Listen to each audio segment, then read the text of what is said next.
जय श्री राधे कृष्ण। माघ के महीने का हमारे सनातन धर्म में बहुत महत्व है। यह महीना भगवान श्री कृष्ण को अति प्रिय है। इस महीने में प्रतिदिन पवित्र नदी में स्नान करना चाहिए। अगर आपके घर के आसपास कोई पवित्र नदी न हो तो आप नहाने वाले पानी में गंगा जल मिलाकर भी स्नान कर सकते हैं। इससे भी पुण्य की प्राप्ति होती है। स्नान करने के बाद भगवान की पूजा करनी चाहिए और साथ ही माघ मास महात्म्य की कथा पढ़नी या सुननी चाहिए। तो आज मैं आपके लिए माघ मास महात्म्य की कथा का दूसरा अध्याय लेकर आया हूं।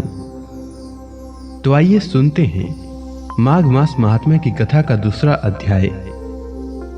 राजा के ऐसे वचन सुनकर तपस्वी कहने लगा कि हे राजन, भगवान सूर्य बहुत शीघ्र उदय होने वाले हैं, इसीलिए यह समय हमारे लिए स्नान का है, कथा का नहीं। सो आप स्नान करके अपने घर को जाओ और अपने गुरु श्री वशिष्ठ जी से इस महात्म्य को सुनो।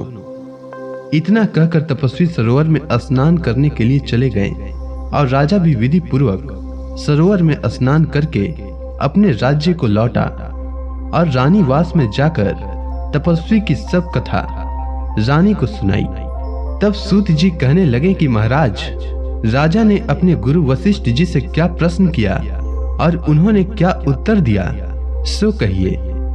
व्यास जी कहने लगे, हे सूत जी, राजा दिलीप ने रात्रि को सुख से सोकर प्रातः समय ही अपने गुरु वशिष्ठ जी के पास जाकर उनके चरणों को छूकर प्रणाम करके तपस्वी के बताए हुए प्रश्नों को अति नम्रता से पूछा कि गुरु जी, आपने आचार, दंड, नीति, राज्य धर्म तथा चारों वर्णों के चारों आश्रमों की क्रियाओं, दान और उनके विधान, यज्ञ और उनकी विधियां, व्रत, उनकी प्रतिष्ठा तथा भगवान विष्णु की आराधना अनेक प्रकार से तथा विस्तार पूर्वक मुझको बतलाई।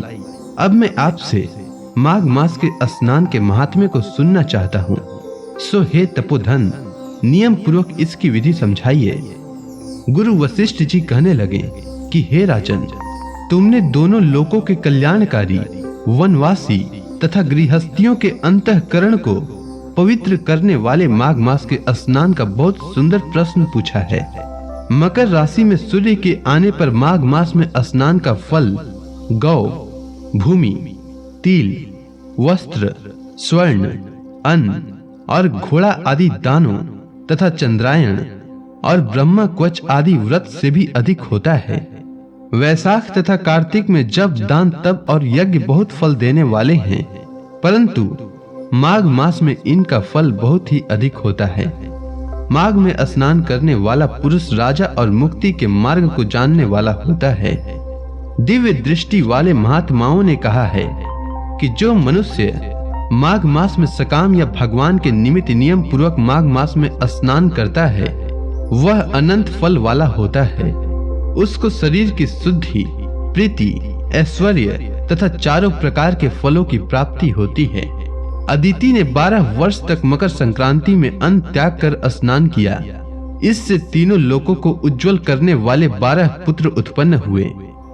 जो माघ मास में स्नान करते हैं तथा देवताओं के पूजन में तत्पर रहते हैं, उनको सुंदर स्थान, हाथी और घोड़ों की सवारी तथा दान को द्रव्य प्राप्त होता है। अतिथियों से उनका घर भरा रहता है और उनके घर में सदा वेद ध्वनि होती रहती है। वह मनुष्य धन्य है जो माघ मास में स्नान करते हैं, दान करते हैं तथा व्रत और नियमों का पालन करते हैं। और दूसरों के पुण्यों के क्षीण होने से मनुष्य स्वर्ग से वापिस आ जाता है, परंतु जो मनुष्य माघ मास में स्नान करता है वह कभी स्वर्ग से वापिस नहीं आता। इससे बढ़कर कोई नियम, तप, दान पवित्र और पाप नाशक नहीं है। भृगु जी ने मणि पर्वत पर विद्याधरों को यह सुनाया था। तब राजा ने कहा कि ब्राह्मण भृगु ऋषि ने कब मणि पर्वत पर विद्याधरों को उपदेश दिया था, सो बताइए। तब ऋषि जी कहने लगे कि राजन, एक समय 12 वर्ष तक वर्षा न होने के कारण, सब प्रजा क्षीण होने के कारण संसार में बड़ी उद्विग्नता फैल गई। हिमाचल और विंध्याचल पर्वत के मध्य का देश निर्जन होने के कारण श्राद्ध, तप तथा स्व अध्याय सब कुछ छूट गए। सारा लोक विपत्तियों में फंसकर प्रजाहीन हो गया। सारा भूमंडल फल और अन्न से रहित हो गया। तब विंध्याचल से नीचे बहती हुई नदी के सुंदर वृक्षों से आच्छादित अपने आश्रम से निकलकर श्री भृगु ऋषि अपने शिष्यों सहित हिमाचल पर्वत पर गए। इस पर्वत की चोटी नीली और नीचे का हिस्सा सुनहरी होने से सारा पर्वत पीताम्बर धारी श्री भगवान के सदृश से लगता था। पर्वत के बीच का भाग नीला और बीच बीच में कहीं कहीं सफेद स्फटिक होने से तारों से युक्त आकाश जैसी शोभा को प्राप्त होता था। रात्रि के समय वह पर्वत दीपकों की तरह चमकती हुई दिव्य औषधियों से पूरित किसी महल की शोभा को प्राप्त होता था। वह पर्वत शिखाओं पर बांसुरी बजाती और सुंदर गीत गाती हुई किन्नरों तथा केले के पत्तों की पताकाओं से अत्यंत शोभा को प्राप्त हो रहा था। यह पर्वत नीलम, पन्ना, पुखराज तथा इसकी चोटी से निकलती हुई रंग बिरंगी किरणों से इंद्रधनुष के समान प्रतीत होता था। स्वर्ण आदि सब धातुओं से तथा चमकते हुए रत्नों के चारों ओर फैली हुई अग्नि ज्वाला के समान शोभायमान था। इसकी कंदराओं में काम पीड़ित विद्याधारी अपने पतियों के साथ आकर रमण करती थी और गुफाओं में ऐसे ऋषि मुनि जिन्होंने संसार के सब कलेशों को जीत लिया है, रात दिन ब्रह्म का ध्यान करते हैं और कई एक हाथ में रुद्राक्ष की माला लिए हुए शिव की आराधना में लगे हुए हैं। पर्वत के नीचे भागों में जंगली हाथी अपने बच्चों के साथ खेल रहे हैं तथा कस्तूरी वाले रंग बिरंगे मृगों के झुंड इधर उधर भाग रहे हैं। यह पर्वत सदा राजहंस तथा मोरों से भरा रहता है, इसी कारण इसको हेमकुंड कहते हैं। यहाँ पर सदैव देवता और अप्सराएं निवास करते हैं। तो इसी के साथ माघ मास महात्म्य की कथा का दूसरा अध्याय समाप्त हुआ। अब आगे की कथा मैं कल लेकर आऊंगा। तब तक के लिए भगवान श्री कृष्ण का नाम लेते रहें।